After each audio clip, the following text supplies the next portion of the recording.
Yes, in certain price categories. Yes, yes. It's not all rosy.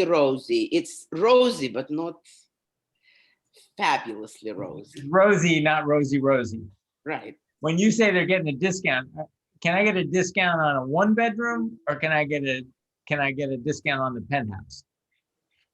I just sold two.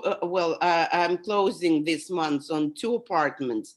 One that was 2.85 million, reduced to 2.5 million, and we got full asking from 2.5.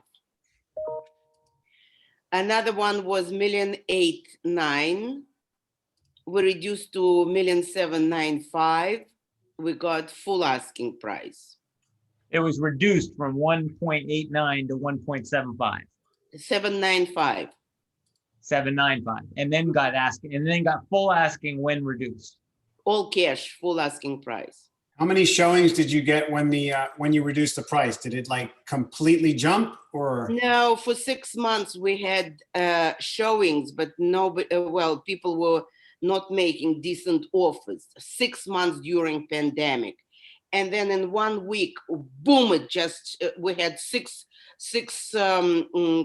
apartments in contract in 1 week. Until then, nothing was moving. Weird, totally weird. Well, were those people waiting for the bottom? Yes. Would you say the same thing, Roberto, that people were, in a sense, waiting? There was no sense of urgency. We're waiting for the bottom, there's still some time. I could wait another month before I have to make my move. And now suddenly all of the papers are talking about the exciting market. See, yeah, and people have missed, people who are all trying to time the bottom and things like that. By the time you start hearing this in the newspapers, that it's frenzied and you've missed it. It's yesterday's By news. the time the Connecticut brokers have heard it, it's too late. But I've been telling you for months. But it's interesting. This is the building where on Madison Avenue, where I sell a lot of apartments. I mean, I farm that building. And usually it takes a week to sell an apartment. It was the first time, 6 months, I was panicking. I just couldn't understand how to cope with this. But thank God now it's moving. The Benson on Madison Avenue that we've talked about between 79th Street and 80th Street, sold out. I know. The Beckford Tower and house, which were on 2nd Avenue and people kind of felt was a bit too far east, but was getting some traffic. They said, you know what, we got to get on this. They modified their prices, sold out. And even high end, medium end, $8,000, $8,500 rentals are moving now on the Upper East Side, which is on First Avenue. It started moving. Interesting. But John? Anyway, I enjoy your webinar. I love the way you do it, guys. Admire you, respect you, and just find 1 hour of my time just to enjoy you. That's very nice of you. Very nice of you. It's all due to the skipper there. I know, awesome. If he's the skipper, I'm Gilligan, but I'd rather be Thurston Howell. Great. I just put it in the chat for the people who just joined us that we're talking to Lisa Lavina in Manhattan, who says it's a rosy market, not a rosy market. That's correct. I know exactly what you mean. We're agents. We're always optimistic that it's going to get better. Yeah, definitely. But it's all price. It's all price driven. I see listings that are priced and are getting amazing amounts of web traffic and no traction. And then I see others that are getting equal the amount of web traffic, but they're getting an enormous number of showings. They're getting offers. So it's all pricing levels. It just, that means there's activity and there's buyers that are ready, but they're smart. They're not going to overpay. They're shrewdly looking at the numbers, and they're also weighing against the rental market, which is way down. So there's a lot of opportunity for people to be moving around. And that's why the activity, I think, is really, the volume is high, as people are understanding there is opportunity, whether it is to rent or to buy. But the buildings that don't allow open houses are still lagging, because it's so much harder when there is no weekend open house. It really is harder. I hate the weekend open houses, but I make it happen if the building allows it, But right now, a lot of buildings still don't allow open houses in Manhattan. Do you do that to sell your listing or to meet new buyers? Both, definitely both, yes. And there's not just a slight bit of relief that you don't have to do that during the pandemic, that you get your weekends back? It is very luxurious lifestyle, definitely, yes. You get to take up like new hobbies, all kinds of things that you didn't know that you could do on the weekends. Yeah. You didn't know you were human, not a slave, right? John, do you have open house restrictions? No, self-imposed. I think that we're all just trying to do the right thing. It's not because the governor or our MLS told us. Back in March, they gave us a lot of rules on how to handle ourselves, but I would say most of it's self-imposed. There's some open houses going on now, mostly vacant places. I think I haven't seen many open houses of occupied houses even now, but it's not because the MLS said so. It's just because it's frowned on, if you step out of line.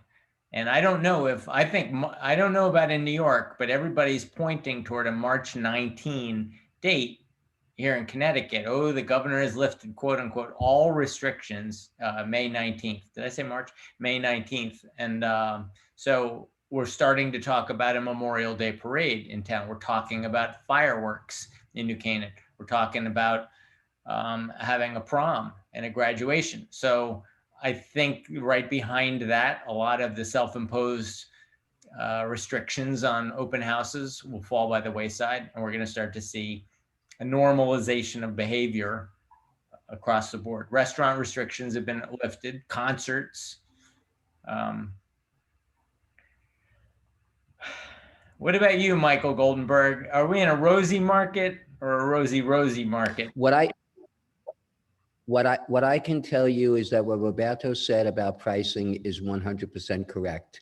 We have multiple offers on almost every exclusive we have that is properly priced. Strangely enough, they're not going over ask. They're going very close to ask, but there are multiple offers, but there's still, a little bit for those of you who, Fritz Frieden does a tremendous amount of analysis of numbers. And he just sent out an email to his group, and fortunately I'm on the email list, about negotiability. And negotiability greater than 4.25% off of the last ask. And we're finding just about that anecdotally on the multiple offers, just falling a little bit short. If it's a $2 million property, it's selling at $1.9 million, $1.920 million, not at $1.7 million, but they're not going over ask. I see. You said you're referred to Roberto's market report, so I put it on the screen, and I see those COVID discounts have virtually disappeared, as we're seeing discounts closer to 2% range on average. Now, I just heard from Lisa that a 1.8, $100,000, a 5% discount on her $1.8 million, and I think it was a 5% discount on both of those properties, right? So that's consistent, 2%, 5% versus the 10 or 12 Yeah. I think we saw that Roberto references a more moderate average discount in the 10%, where you had a few outliers of 8 to 25. Would you say that's all accurate? That's what you're saying, Michael? Yep. Mhm. Absolutely. Roberto goes on to say that it has a lot to do with how long it's on the market as well. Well, look at that chart just below there that Urban Digs produced, which is really, really extraordinary. Scroll down just a bit, John. Down here. Yeah, go to the next chart. There's Manhattan listing discounted days on the market. That's exactly, Roberto. That's the interesting one. But that wasn't that the one that I had with the pie charts? Yeah, but you got to scroll. It's down below. Maybe I'm not seeing what you're seeing. I see the pie charts in the middle of my screen. Okay, they're on my screen. They're below the vantage point. Yeah, But I have to go up here? somehow I would take it off and put it back on. Okay. But basically what it shows is that literally the longer you are on the market, the more your value just erodes. And you can literally see the quantification of that on that chart. It literally shows you the percentages on average of the discounts. Can you see? No, it just says John Engel started sharing. Let me try. Okay. How do I? Yeah, so what I'm learning is that in fourth quarter of 2020, the percentage of days on market and percentage of sales, those things that were 60 days and under represented pretty much 50% of the market. And in first quarter 2021, those things that were under 60 days on market, where is it? There you go. Do you see that? Mhm. So I didn't quite understand it. I'm glad we're bringing this up now. So if I start with 2020 and I look at how much does green and yellow represent, it looks like nearly 50% of the pie. And now it's only a quarter of the pie. Does that mean only a quarter of things are selling in under 60 days, whereas it used to be half? It's showing you the percentage discount that you're experiencing over that time period. So Q4 20, things are selling, looks like things are selling faster. It doesn't to me, because things that are selling faster are either green or yellow. No, John. No, you look at the at the days on market. You see little squares on the bottom. Mm-hmm. Okay. You're right, John. I think what's happening is there's more volume of deals happening now, and it's showing that the percent. But look at the percentages. The longer you stay on the market, look at how the discounts go. If you're 3 months in, you're negotiating 7% as opposed to being, it's like, it literally is, it's very simple. You're selling a 2-bedroom, 2-bath apartment in the West 70s. There are, 35, 40 people that are really, really interested and focused on the West 70s. And they've seen everything on the market. The next thing that comes on the market, the whole pack kind of goes and sees that. And that's when that's like when the party is there. And that's when you're getting to get the most intense activity and you're going to get the most attention and you have the opportunity to orchestrate a competitive situation. The party's there. If no one's kind of interested or you don't get it done when the intensity's there, the longer the party goes on, people start to dissipate. And the only people left are like, the people that are drunk, and she'll make you an offer, but they might regret it tomorrow. So, your best John, offer, the way to read the chart. What's that? The way to read the chart is if you see the green on the quarter on Q1 2021, if you see the green, it means it was on the market for less than 30 days, but it had a 1.6% negotiability. If it was on in the blue area, which was more than 120 days, it had a 12.9% negotiability. So the longer it was on, the more negotiable, the negotiation off the asking price was greater. So it's reflecting how many days was on the market and what the negotiation was. There was another on the urban digs that also, if you sold within the first pricing, it sold at 96% of the price. If you had 3 price reductions, it sold at 87%, which goes along with the days, but it also goes along with the better you price it quickly, the better you get than if it sits on the market and you have to reduce the price time after time after time. So it's, they're a great website. They give a lot of great information. And in Q4, John, if you see, if it was on for 30 days in the green, there was a 2% negotiation. So actually Q1, there was less negotiation by 0.4%, not a lot, but less negotiation. The green was 15.6%. I mean, the blue was 15.6 in Q4 2020, but only 12.9. So the market is getting more efficient. But also look at the amount of deals, 187 versus 247. It's a huge number difference. Yeah, I mean, it doesn't look so rosy to me when you have 700. No, because what you're forgetting is that the inventory has absorbed. This is also part of the inventory problem. That in Q4 21 there were 19,000 listings on. There were significantly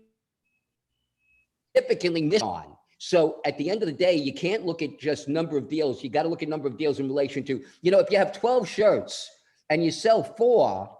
That's one thing. If you have 3 shirts and you sell 2, you only sold 2. The other one you sold 4, but you left 8 on the rack. So but not I was just told, the numbers. I read in that report that inventory is higher now than any other boom market or any other peak. That inventory is very, very high right now. Inventory is very, very high, and 4 months ago it was very, very, very, very, very, very, very high. So again, it's coming down. I mean, it still has a way to go. Inventory in October was in the 9,000s. It was like 9,600. It dropped at the beginning of March. It dropped below 7,000, and now it's starting to rise again on a whole. But the number of deals coming on the market on a weekly basis is astonishing. It's like 500 a week. Normal is in the 5,000s, right? So it's not time to crack. Normal 7,000.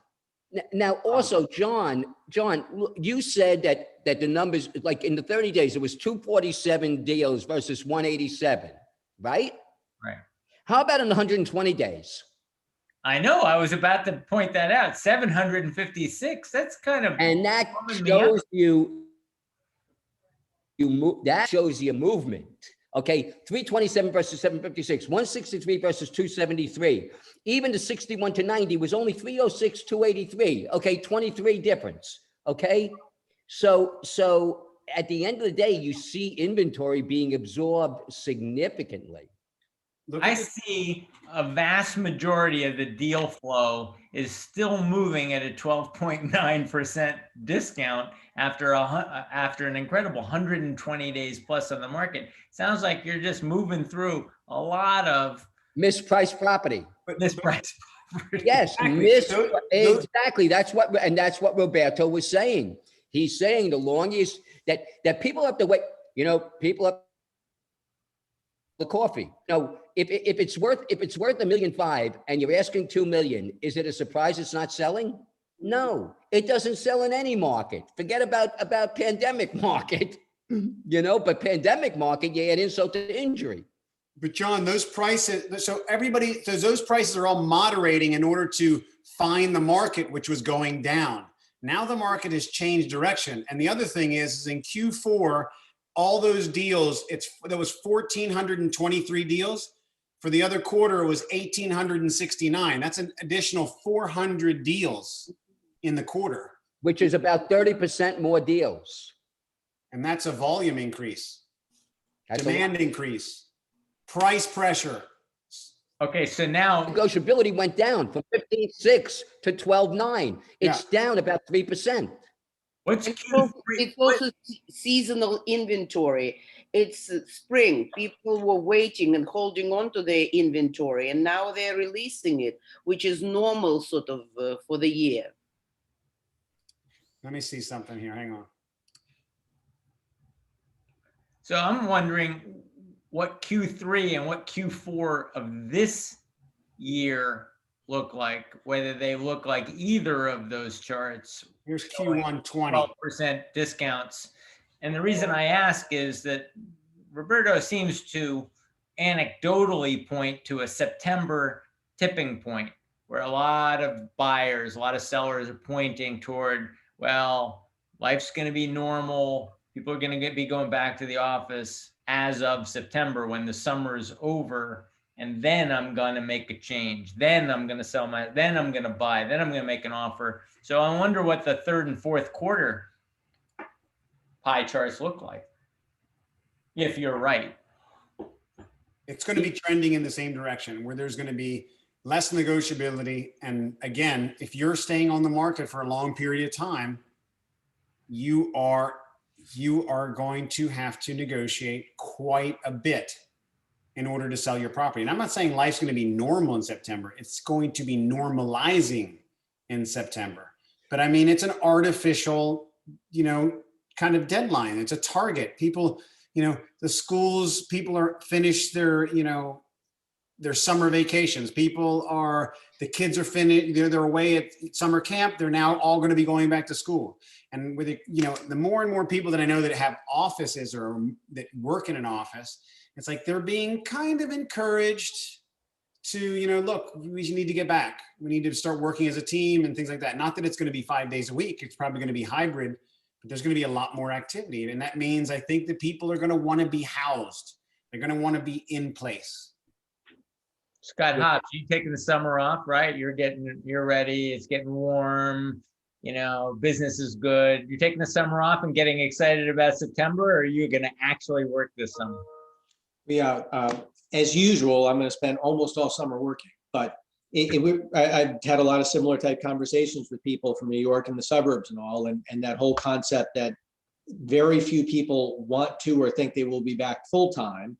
Many people think they will be back at least part-time. And again, people are sort of starting to look forward to that a little bit too. I mean, not surprisingly. Where are you? This is gorgeous.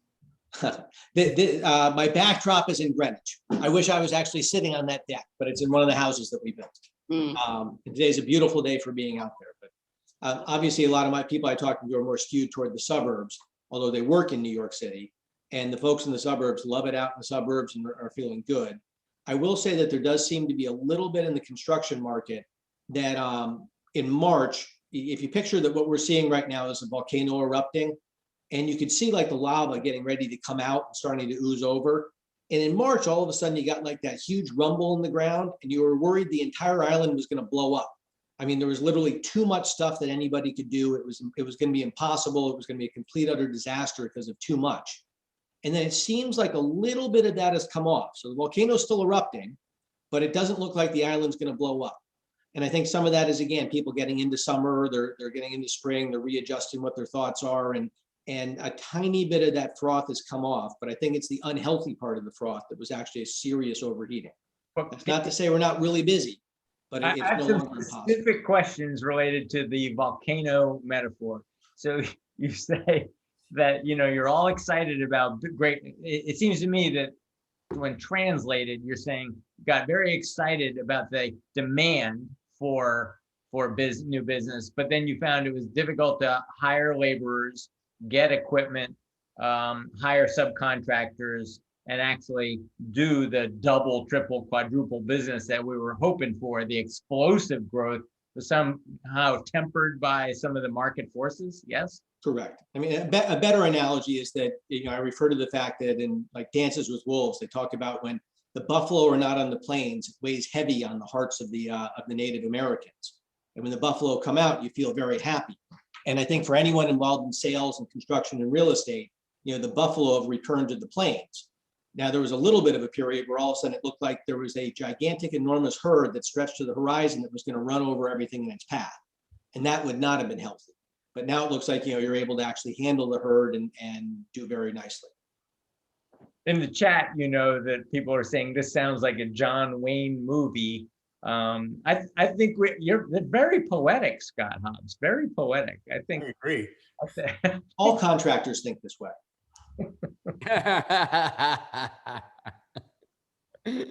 Oh. It's the benefit of my backdrop.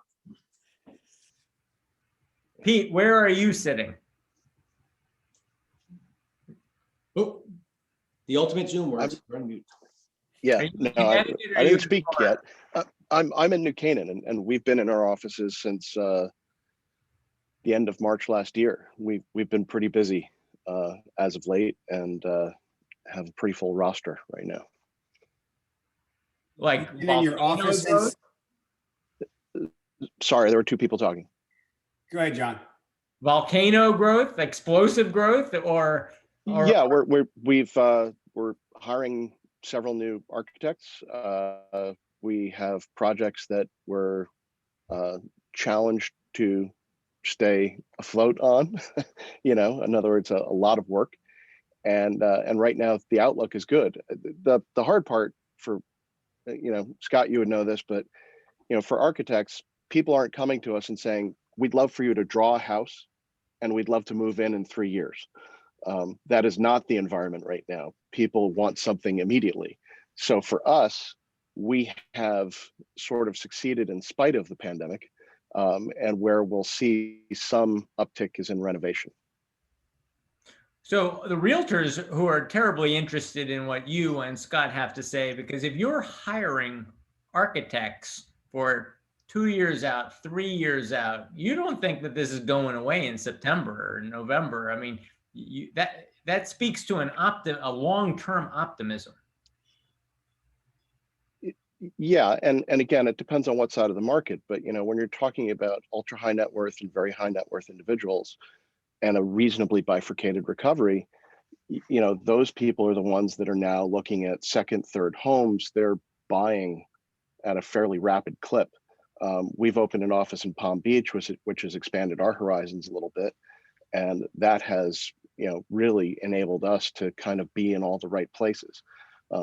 Money goes where money is treated best. Well, money's being treated pretty well in Florida right now, so it's good. You're hiring in Florida or Connecticut or both? Yes, both. Scott, are you hiring or are you just trying to, are you able to?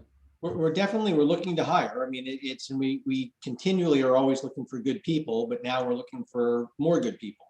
Quite frankly, I mean, one of the scary things in all of the construction industry is that it's a graying industry. You take a look and say, where are the next generation of great superintendents going to come from? And it's not the same world. I mean, you don't have the apprenticeship business that goes on. You don't have anywhere near as many native-born American, North American folks who have grown up inside of the trade. So again, we look much more toward immigrants who are fantastic and great, as long as they also have the language experience. And so it's a more challenging market to find the really skilled, talented people inside of construction. Is that going to translate in just price escalation? I mean, right now, it was interesting that one of our clients, we're all in the speculative business right now. And one of our clients pointed out that while the price of steel is going up right now, China has more steel production than ever before. And they're actually going to face a glut or a surplus that's likely to spurt out into the market. And the question is that, well, does that just slow the rate of pace, or does it actually cause a downturn under something? We looked at lumber prices and they're up 60% in the last month. I mean, we didn't think it, and that's up 5 times in the last year. I mean, it's some stuff that's absolutely insane. And trying to figure out again, talking to one of our lumber guys, if he was offered at 5 car loads worth of plywood at $50 a sheet when it used to be 12 like a year ago. Do you take the 5 trailing loads? He's like, we'd take 1 in a heartbeat. We'd probably take 2, but I don't necessarily know if I want to take the risk that I'm going to be stuck with, a whole bunch of $50 a sheet plywood when it may go back to 20 or 30. At the same time, they recognize that, well, if you buy it at 50, you may turn out to be a genius and it sells for 100. So nobody really knows right now. The whole everything's topsy-turvy. And this is why the Fed believes that inflation is going to be a temporary tick up.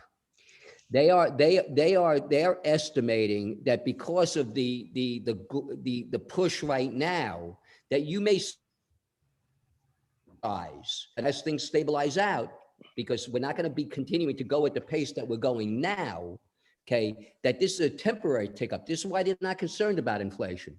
They do believe in short-term inflation, but they do not believe in long-term inflation, because the 5 truckloads that Scott's talking about 3 months from now, 5 months from now, they're going to eat it, because nobody's going to need 5. They're going to need the 1 or the 2. So this is a market that's playing itself out. It's just like when you have 1,000 shirts and you have 2,000 buyers. A lot different than when you have 2,000 shirts and 1,000 buyers. And I would say, so this is, the Fed is betting that it's temporary. I can't tell you whether they're right or they're wrong. I don't know. Smarter than I, but that's what they're betting. But I think there is a little bit of there's some serious construction historically follows real estate transactions. So when you guys all do your job, Pete and I are really happy. So, the more the transactions, the better off it is for us. And there's just been so many transactions. It's going to take years to work through the renovation side of that and the upgrading and a lot of and not surprisingly, a lot of people don't invest in their homes before when they're getting ready to sell. And so by the time they finally sell, especially after a bad market, by the time they sell, the house really needs things. It's no longer optional. It's really mandatory. So, there should be at least a several-year runway here under renovation and new construction being very, very hot. Not to mention that, if you throw in 1 or 2 national, is California going to burn again? And if California burns again this winter or this summer, there goes all the plywood. And you throw in 1 good hurricane and, $50 a sheet's going to look cheap. Now, again, for how long? Who knows? And I'm sure some private equity guys are trying to figure out how to open up the old sawmills that have been shut down and stuff. Because there's a lot of money to be made, at least in the short term in this business. So that I think is the biggest problem, by the way. Sorry, is that there is a glut of, Georgia pine out there that isn't getting processed into lumber. The guys are getting a lot less per ton than they used to. And it's not a matter of there's a lack of trees. It's a lack of facilities to actually create the lumber. So Scott, how do you, with that price fluctuation into the future, how do you price or bid on something that is, 5,000 square foot house? What are you using as a calculus? You have to go ahead. The only sane thing to do right now is to go ahead and put this in as an allowance, and the owner bears the risk. We can actually fix it, and for very high-end guys who have very good credit, we're able to do some stuff like with our lumber yards where it's like, okay, tell you what, I will buy the lumber today, I will pay you for the lumber today, you'll get it and store it, and then if the price actually goes down, you'll share some of the savings with me. Not all of it, some of it, but it can't go up past where it is right now. But those are things, those are kind of special deals, and it's scary. And you talk a lot about it with the clients. And one of the things we recommend, especially for our financial type guys, is look, you guys can hedge better than we can. So, if you're worried about lumber, go buy some sort of a lumber future and hedge your risk under it. That's probably cheaper than necessarily buying the stuff outright. But it's tricky, and we talk a lot with our clients and try to make sure that we're not making that call, that they're involved in making the call. How many suppliers of lumber do you deal with? We primarily have there's 1 lumber yard that probably does over half of our business. And then we have 2 or 3 others that do the balance. Wow. And that's in our Connecticut main office. And then in the Hamptons, we have a couple guys, and same in New Jersey. And then there's no lumber in New York City. So. No. And that lumber is coming from as far as where? Everywhere. And this, I mean, this is the joys of capitalism. It's like, as I talked to our lumber guy today, it's like, thank goodness you guys have to worry about, again, is the price going up, going down? What's the timetable on each one of, for TJIs versus plywood versus normal studs? They're worrying about all of this, and they're tracking it all, and they're trying to get back to their customers and saying, hey, if you want this, I know you used to be able to pick it up at the down at the yard. You can't pick it up anymore. And it's not 3 weeks. You got to tell me 6 weeks in advance or 3 months in advance for some of the more complicated stuff. Otherwise, you can expect to have to wait. I mean, TJIs are on a ration system right now. So that's the wood I-beams. They're actually on a ration system, and you can't get them without, the lumberyards literally can't get more on short notice of these things, no matter what they pay. And so Pete, on a design standpoint, do you have to make do you ever make any sort of decisions about, well, maybe we have an alternative material to use or whatever the case? I mean, does that even come into your sphere when you're designing something? All the time, constantly. So So the designer's one not of the putting a things, lot of Georgia pine. And I'm sorry? the designers are not putting a lot of Georgia pine into the design right now. They're like, check out this granite. Well, even the big stone houses all have a base of wood. So, the hardest part right now, I think, is twofold. One is, if you're sourcing things, particularly overseas, so we have window suppliers that are coming in from, Poland and other spots, Italy. And we had one home that was going up, a substantial home, with a multi-million-dollar window package, and it's in a container somewhere over the Atlantic, and we're trying to get it here. And we have been forced to look at alternate suppliers because we can't hold up the entire construction project for that particular piece. And as you can imagine, it's pretty crucial. So we have to go back and redo the specs and redo the shops and make sure it all lines up and get it done. What caused before you get off of that, what caused that breakdown? Was it tariff? Were you stuck in the Suez Canal, or is this a bigger supply chain problem? I think it's a little bit of both. I think that there probably was, and they're always evasive in telling you exactly what's going on. They'll tell you that they can't track a container, which is not true. Scott's laughing. But a lot of times what will happen is that we'll have a pretty good sense of where it is. I think it's indicative of a future that we're all going to be experiencing for about the next, call it 9 to 12 months, is my guess. Particularly if you're sourcing things from Italy and places like that. Yeah. I mean, Europe, there's such, for especially sophisticated things like windows, the supply chain is brutal. I mean, literally it's like frames have to go to like 9 different places across 3 countries. I mean, it's all together in Germany and Belgium and Holland and stuff, but they still have to cross all the different borders, go to the different phases and steps, because these guys coat the material perfectly. These guys are the right glazers. These guys are the right, extrusion people. These are, and these things all has to move around.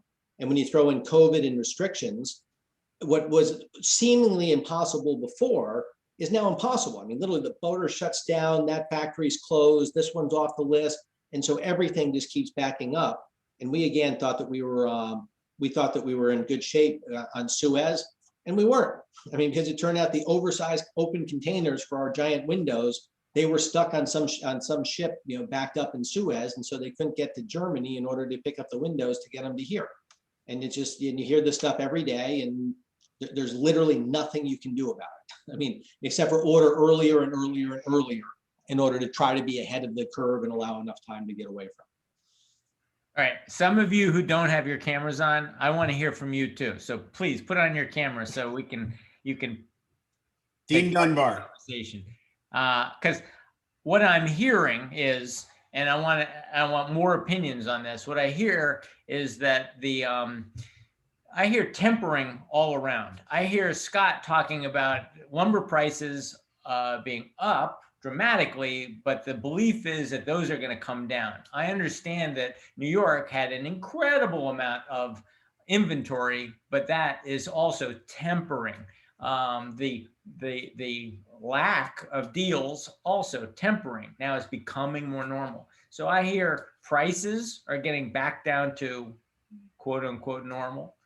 Deal flow back to normal. Lumber prices back to normal. I hear and Michael Goldenberg talking about even the Fed thinks that we're not going to get into greater volatility, that things are going to actually temper. So I hear a move in the suburban and urban market toward a tempering of all of this this strange market that we're all experiencing. I think in Connecticut, this lack of inventory is also going to temper. Just like you have too much inventory in New York and you believe that's going to get normal, I think we in Connecticut think that the too little inventory is also going to get back to normal. I believe it's going to do so much more very slowly. I don't look at a 9-month horizon, 12-month horizon to fix our inventory problem. I look at that over a longer period of time, but maybe I'm the only one. I'd like to hear from more of you on that. But is the only inventory fix for you new construction, development? No, I think that we have a combination. Number one, Scott has not been building enough houses, not nearly enough houses. We have not had nationally, the last 10 years have been by far the fewest housing starts in the last century. So the last 10 years, I think we had something like a third or a quarter the number of housing starts than we had in the 60s or 70s or 80s. So not enough new product coming on the market, and the pandemic has caused a lot of people to sit tight. And I think it's going to take a while before they feel the confidence to give up their house and go get another one.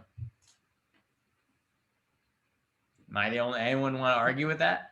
I mean, I'll concur with you on the construction side of things. That this is a multi-year deal, this is not a short-term thing. This is a multi-year expansion, and it's going to take a ton to get this back under control, which the tax policy may be able to do quicker, but that's not a good thing. I got to disagree a little bit. I got to tell you, John, I think your inventory problem is going to temper, not because of inventory, but because of demand. I think that you're going to see look, they expected that at the pandemic, that this was going to be a boom in births, okay? Because everybody was stuck at home, okay? Births are down 4%, all right? The statistics came out today. Births are down 4%. Families are not growing, okay? Your demand issue, you had the reason your inventory got absorbed as quickly as it did was not because of, and why it sat for so long. I mean, you were in an inventory glut for 9 years, is because of demand. I think you're going to see a tempering of demand. I do not see, okay, people moving from urban to suburban the way that they did in such a short period of time. I don't see people buying second and third homes. Yes, the upper end, absolutely. The end that Pete was talking about and that Scott might be alluding to. Yes, you know, the people who are building and buying $5, $10, $15, $20 million homes, but not the $1.5, $2 million home. Okay, I think you're going to see a huge tempering of demand, and why our inventory, because of a demand, not because of a supply, it's because of a demand. All right, So I want to get real specific. If I say that over the last 10 years, 250 houses on the market is normal for the spring market, and the glut you speak of, we're just going to put some numbers on this, we would peak over the last several years, 2016, 17, at sort of 350. So it felt like, oh my gosh, this is a glut of houses, 350. And now we're below 200. No, so selling them, realtor, it peaked. That's why it stayed there. So if I'm a realtor, should I get used to the fact that demand is changing, but 180 is the new normal? Or do you think supply will come up to meet it?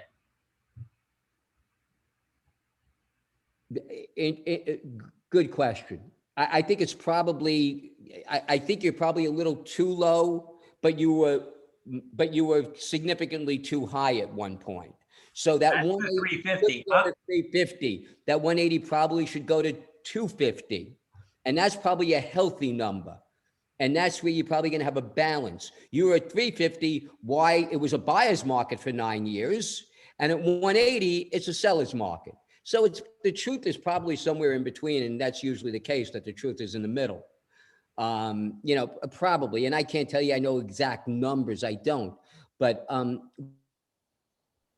it has to come up a little bit, but your demand is absolutely tempering. I mean, all the people bought second homes from Manhattan. They bought them. It's finished. Now's not the time that was the urgency then. The urgency is gone now. And without urgency, you got nothing. We know that what drives the market is urgency. And you have families decreasing in size. And families becoming families later in life. They're staying more urban. So, and I'm not telling you I'm right. I'm telling you what I'm observing. He's telling you he's right. No. Just joking. I'm just kidding. Hey, Roberto, you worked with me long enough. The only difference is now I'm old enough to admit it. I think that there's a lot of things out there that will end up, again, we're in a really weird time coming out of like the Spanish flu, you hit the roaring 20s as people, come out of lockdown. What are they thinking? What do they want to do? How are they going to live? You've got a demographic boom as millennials are actually finally coming into that place where they have school age kids. You look toward the cities and you figure out whether or not, can you actually run a good school system and make that productive and a great place to run kids? Are you going to control crime? Are you going to create a tax system that absolutely punishes the certain people inside of the system? And how the states compete on that, I think, will have a lot to do with how New York versus Westchester versus Connecticut and New Jersey will do over the next 5 years. Florida was the fourth fastest growing state long before 2018 Tax Reform Act. Okay, I believe that very wealthy people might change their primary residence because of taxes. Okay, but at the end of the day, the guy earning $250,000 who's got a job in New York isn't moving to Florida. But again, unfortunately, New York doesn't work without those top people. And they do move. They're still going to create wealth here. No, they do move to Florida. $250,000 people move to Florida. They don't have a job there. Excuse me, I represent the oldest and the largest developer in the state of Florida. And I have 17 people on the wait list to build a house on the West Coast. And as a secondary residence or as a primary residence? They all are buying it as either an investment or primary residence. And they all are in $300,000 range. Do you believe this? It's not the wealthy people. It is people who want the quality of life. And my office in Miami is a different story. And also all the Queens, it looks like Queens is moving to Florida. People are buying 600, Lisa, 500. I agree with you. You said quality of life, not taxes. Well, okay, I agree with you. And that's why Florida was the fourth largest growing state prior to any tax reform act. And New York State always had the highest tax basis. It's a combination of everything. It's not just one thing. It's a combination. And taxes is one of the links that drives people away from New York. I don't disagree. It's always a combination of things, but New York State was always the highest tax base. It always had the highest. That's why they incorporated in Delaware. That's why corporations incorporate in Delaware. That's why banks run their North and out of Delaware, because they can charge usurious rates. Okay, it's interesting. Florida has always been growing, and I've been working with Florida for 20 years, and it's very funny because in 2017, when Florida outgrew New York State, and now we are losing representatives because we have 19 million and Florida got 21 million people. And they are laughing all the way to the bank because we driving everybody out of the We've state. been losing representatives for 40 years, Lisa. Our representatives have been declining in New York for 40 years. And taxes are always been playing a very, very big role in addition to the weather. And let me tell you something, I haven't been there long enough, only 20 years, but I can vouch to those 20 years that it's been a trend and it continues. If there was East Coast, now it's the West Coast of Florida that is booming because it's much more affordable. And we are laughing all the way to the bank because we have people on the wait list, like tons of them. And all are mainly from New York. Let me give you an honest disclosure here. I went down in March and April, and I am looking for a place in Florida, but I'm not looking for a place in Florida because of the tax situation. I'm looking for a place in Florida for exactly what Lisa said. Lisa will be happy to February put to you walk around in a Michael, you're going to have to join the wait list. Exactly what I was thinking. walk around in a pair of shorts and a t-shirt in February certainly beats a sweater, a vest, and 3 coats. Lisa, put him on the wait list. Number 18, take a number. It's like at the John, it's you or Roberto who I have to split my commissions. Could I give a referral fee? I'm so happy to give a referral fee. I mean, one of my favorite authors, one of the best comedic authors ever was Carl Hyacin. And he just did such a spectacular job about writing about what a cesspool Florida government was for so long. I mean, he's hysterical, laugh out loud funny, read any of his books on it. And somewhere along the way, about 10 years ago, Florida got away with 10 years without a hurricane. So they didn't have to really rebuild, every second or third year. And they found good governance. And it's amazing how those things can attract people. And you throw in nice weather and it makes everything great. If they end up getting a string of, 7 or 8 hurricanes inside of 2 years, and we have a couple mild winters up north, and if they end up getting a couple of bad politicians and we get some good ones, who knows what's possible. But right now, I'd say that there's a lot of things stacked in Florida's favor. So you think that this is not a fad, that Florida can expect good growth for the next 10 years? Well, the problem in Florida, though, is that they can run out of water. Mm-hmm. And so until they take care of generating, the 3rd or 4th generation nuclear plants, Florida has that one little possible Achilles heel that makes it kind of difficult to live. So Lisa is bullish on Florida. You're bullish on long-term Florida. Pete, Michael is like, as long as we keep screwing up taxes, here in New York, he's bullish on Florida and looking to move to Florida. How about you, Pete? You're doing business in Florida. Yeah, we're very bullish on Florida overall. And it's not just, we have an office in Palm Beach, but it's all of the areas around it. Jupiter's booming, Naples is booming, even Wellington with equestrian properties is booming. So there's a lot of movement across the board on Florida properties, and we feel that that's going to be strong.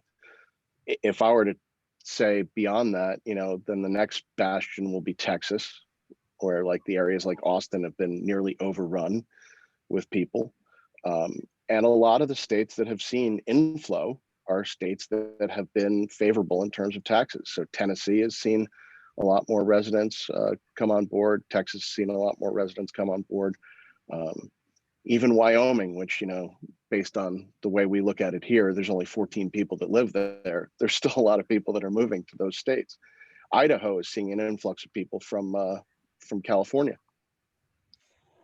So here's a general question. The secondary markets. I've heard Palm Beach is already too expensive and people are really looking at West Palm Beach. I heard Manhattan, I heard a year ago on this show, was really expensive. And when we talked to Stephen Kligerman, he talked about new development looking hard at the outer boroughs. I know that in Fairfield County, Weston and some of the other outer boroughs had been overlooked for years, are doing just great. Is this also a long-term trend that now I can live and work out of Weston, I can live and work out of West Palm Beach because Palm Beach is too expensive? Are we going to continue to see that trend as well? this platform that we're on right now has changed the way people are doing business. And, you know, if it's any other type of telecom or video communication, we are now looking at the ability for people to be mobile, much more mobile than they have ever been. So, you know, Weston, which wasn't really on a train line, was less desirable. And now it's just as desirable because it's within a certain radius of the things that people like. I see that trend continuing for some time because I think that this, you know, this next generation of workers has now set an expectation for distance and remote work. Are you seeing demand, of course, for home offices, but are you seeing demand for not one home office, but 2 and 3 and 4 home offices in these residences? I could lay out a dozen floor plans. I think some are actually behind me with his and hers offices that are built into the homes. And then there's like a his and hers office up front, and then there may be a kid's study hall built into the back of the house somewhere that may be more quiet or less trafficked. So that's happening all the time. Yeah. I'm the only outlier. I say that by the end of 2022, office buildings in New York will be 95% full. The investment banking firms have said that as of July 1, they want their people back because they have a new class starting. You know, they hire for July 1 and they can't train and they can't get the culture instilled into people. They want the July 1, they will have them back July 1 if they want them back. Big law firms, July 1. I say that by the middle to the end of 2022, office buildings in New York will be 95% full, which means that the people who are working there will live there like we have. I'm not going to tell you there aren't people buying second homes and investment properties in Florida. I am not telling what I am telling you is that the largest exodus of people in New York is not in New York City. It's upstate, where taxes don't mean anything because people aren't earning that kind of money upstate. So that's where you have the exodus of people in New York. That's why we lost congressional seats, because of the exodus of population upstate. I do not believe that people who are working, I don't believe that people who are working for investment firms who have offices in New York are moving to Florida. I'm not going to tell you they're not going to buy a second residence, a winter residence, an investment property. I'm telling you that the numbers just don't prove it. Okay, Facebook took more The big banks aren't everybody. Facebook took more space. Google took more space. Amazon's opening up more offices in more warehouses in the 5 boroughs. Okay, and they're not doing distributions because they're going to be delivering to Maryland out of Brooklyn and Queens. But the financial industry is far more decentralized. And aside from the few large, high-profile banks announcing that they're coming back to work on July 1, how do you address the fact that all those hedge funds, all those private equity firms moved down to Palm Beach and they're not coming back? I don't know how many people. Not people just Palm Beach. I don't know how many people they employed, and I'm going to tell you something. That when you know, of course, it's only anecdotal, but when you read about some of the billionaires who've moved down, they are coming back. They can't live there. They can live 180 days there. They can live there in the winter, but they need the New York excitement. And when Broadway opens up in September, and when New York becomes New York again, remember, New York is not New York. Okay, it's not half of what New York is. I think we haven't seen the pied-à-terre market yet. We haven't seen the foreign buyers yet. And I'm only, I % wrong. I have been many a time, and I've been right a couple of times. And I believe that by middle to end of 2022, you're going to see 95% of your office buildings filled with people. So there's one issue with that. 45%. There's one issue with that, though. So if you have people filling those buildings that are no longer hedge fund managers. So Stephen Cohen moves .70 capital down to Miami, and he takes with him 70 people under his employ that make millions and millions and millions of dollars and contribute to the tax base equal to 10, 15x the number of people that he's taking with him. And then you fill those with people who are working at Amazon, who are making 120 How about the engineers at 25K. Facebook and Google? How about That the doesn't engineers at help. Facebook and Google who are making $1.5 million a year? There's And they like, took there's the not that many space- of them. And they took the space in the city. Trust me, I come from that world. There's not that many of those. And there are a lot of investment bankers who are earning $300,000 a year. They're not all making, they're not all Not working making for Stephen 3 or Cohen. 4 million. Never Because I see 700 board You got packages a year. fired doing that. I see what they earn.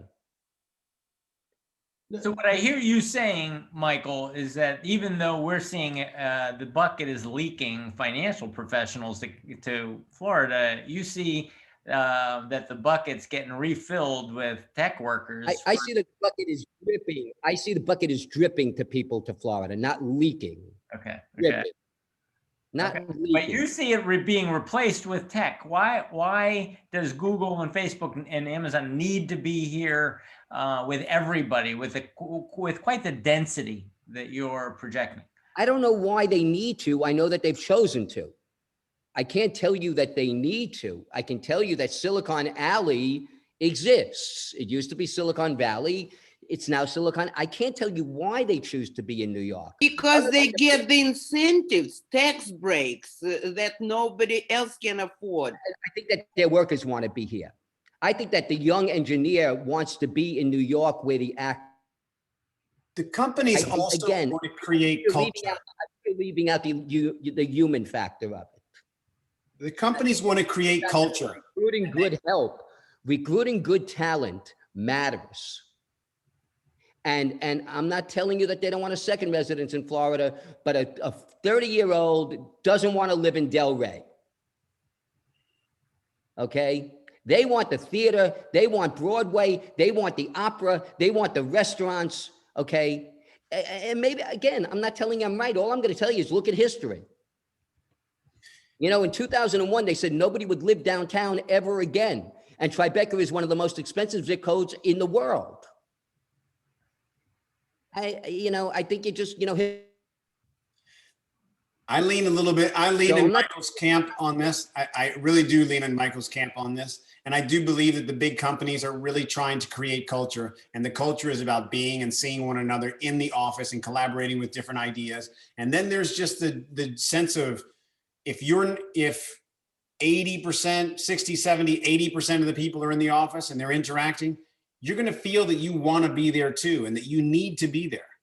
And that's going to build on itself. And then people are going to start to feel like, wow, it's quite normal, but it'll be end of 2022. It'll be the second half of 2022. It'll not be this September. It'll be the following September. And I'll tell you something about taxes. Having spent 13 years owning my own CPA, people all figure a way around them. Okay? People don't, that's, again, New York corporations are incorporated in Delaware to avoid certain New York taxes. They figured it out. They can't work in Delaware. There are 14 people in Delaware. Joe Biden used to go every day from Delaware to Washington. Come on, he wouldn't even, it's very complicated. It's not a simple thing, but businesses, if Goldman Sachs was concerned about taxes, they would have moved out of New York a long time ago. A long time ago. So would have JP Morgan Chase, so would have Weil Gotshal. They would have all moved out. Well, if I've learned one thing in the last hour, so we're running out of time. If I've learned one thing in the last hour, it's complicated. It's complicated. And Michael's on the waiting list. And Michael's on the waiting list. And Michael's on the waiting list to get in. And if he keeps talking this way, they're not going to let you into Florida, Michael. They're not going to let you in. You're going to stay on that waiting list a long time. I think you're right. And that apparently Lisa's not building them fast enough in Florida. Scott's not building them fast enough in Fairfield County. And Pete's not building them fast enough either place. He's hiring. So I'm also hearing it's complicated, and I'm hearing optimism, long-term optimism. What else did we pick up today? We will survive. We will survive. I learned that Broadway's opening up in September. I didn't know that. What else? I don't know if we learned this, but I would add this is that the the big thing in people returning to work is going to be legal. Because the two things that happen are, one, if you ask people if they've been vaccinated, if they come back, you open up all kinds of ADA and HIPAA questions and things that companies don't want to get into. And the other is the legal liability of people returning to work and going back to big offices and everything else. And they need to sort that out as to what the liabilities of both the individuals and the companies will be. So. Agree with that. So if I think about that, then Michael's prediction of 99% occupancy of Manhattan's office towers might take a little longer. I don't know. I don't want to take Michael on anymore. So. Here's one obscure thing that I heard on a legal blog. If you try to force somebody to take an experimental medicine, that's actually a war crime. And right now, all the vaccines are experimental medicine, and people Wasn't that college? Template under this. Now, I've only confirmed this under one thing. But you sitting there going, I never knew I could be a war criminal. But this is one of the things that, without that knowledge, you might have actually gotten tried someplace. My God. Oh, I guess on that, the war criminal comment, I think that's a good way to end the show. So thanks, everybody. And Thank you, everybody. Thank Really, you. Really Thank- appreciate it. see you next Thursday. Johnny? Stay healthy.